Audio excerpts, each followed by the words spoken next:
As I strolled by my home, a whim prompted me to stop in. But the words I caught from my disloyal wife, emerging from the bathroom in just a towel, left me stunned and silent. In that moment, I resolved that my retribution would be rapid, unrelenting, and far beyond her comprehension.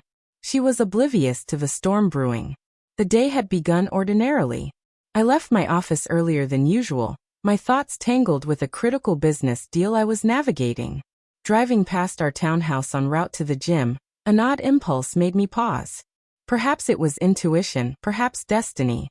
I parked and noticed my wife Clara's car in the driveway. An anomaly since she'd mentioned a late work commitment and wouldn't be home for hours. A chill coursed through me, but I dismissed it as paranoia. "You're overanalyzing, Marcus," I scolded myself, yet a persistent unease lingered. Stealthily, I unlocked the front door. The house cloaked in an unsettling quiet, save for the faint trickle of water from the upstairs bathroom. Then a man's voice broke the silence. "That was incredible," he said with a laugh. "I can't believe you're getting away with this." I froze as Clara's voice followed, light and smug. "Marcus is clueless. He's so easy to deceive. He thinks I'm tied up at work tonight. We've got all the time we need." A pause, then the unmistakable sound of a kiss. My grip tightened on the stair railing, my knuckles whitening as my body went cold. My mind spun wildly. She was betraying me, right here, in our own home in our bed. I could have stormed upstairs, kicked in the door, confronted the intruder and demanded answers. But I didn't. Instead, I inhaled deeply, retreating into the shadows. This wouldn't end in a shouting match.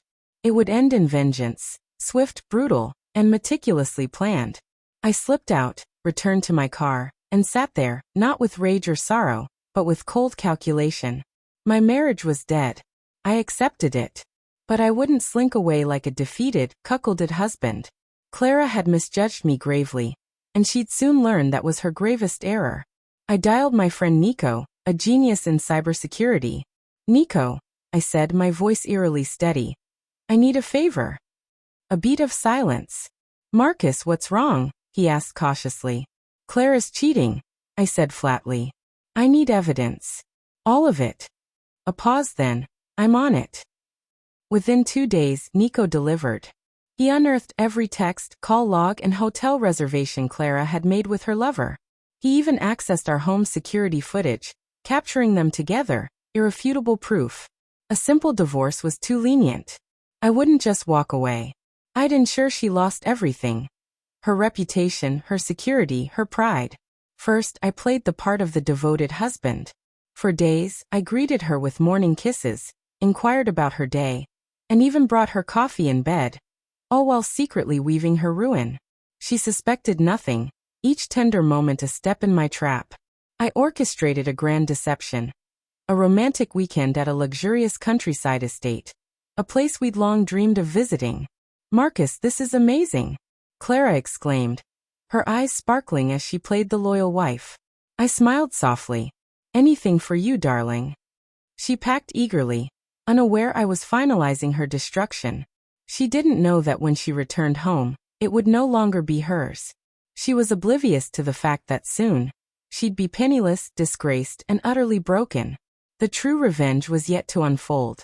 On the morning of our trip, I told her I had last-minute work and would join her at the estate later. She left clueless.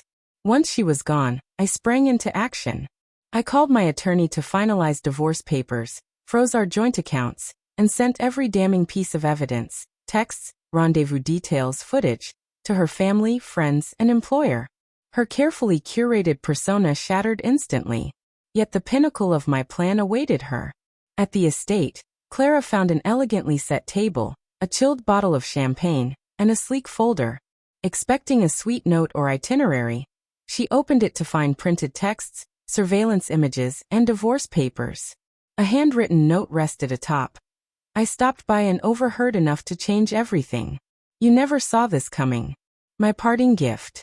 I wished I could have seen her face, but I had no desire to witness her collapse.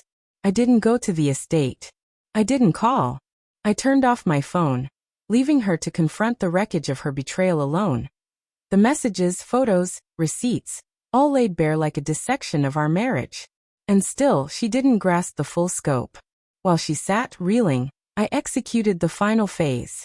I sent the evidence to her boss, a prominent figure in finance, ensuring professional repercussions.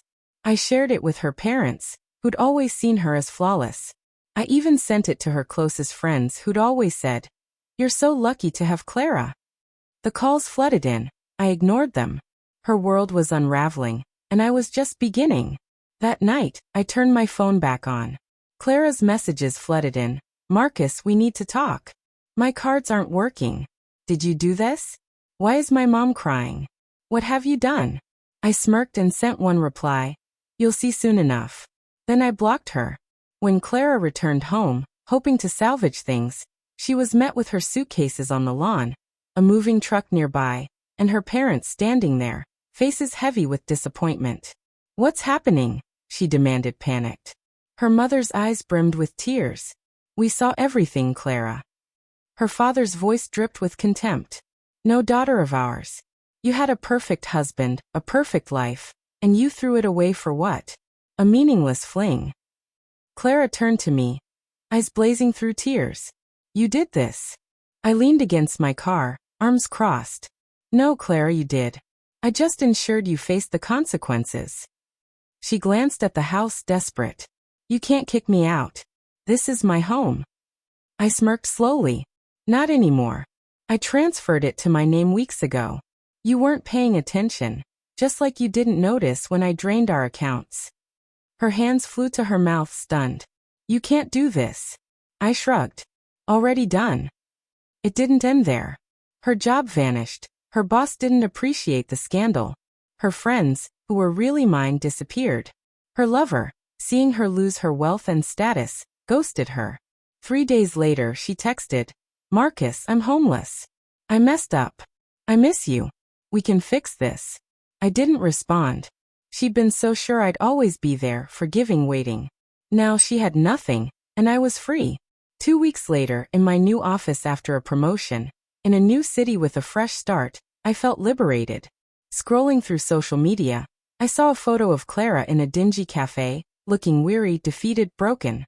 The caption read, "Some mistakes are permanent." "Damn straight," I muttered, leaning back with a satisfied grin. Revenge is a dish best served ice cold. Clara was frozen in her ruin. Betrayal isn't just about love. It's about trust, dignity, and the belief someone will always stand by you. But when the betrayed walks away without looking back, that's when you know you've truly lost.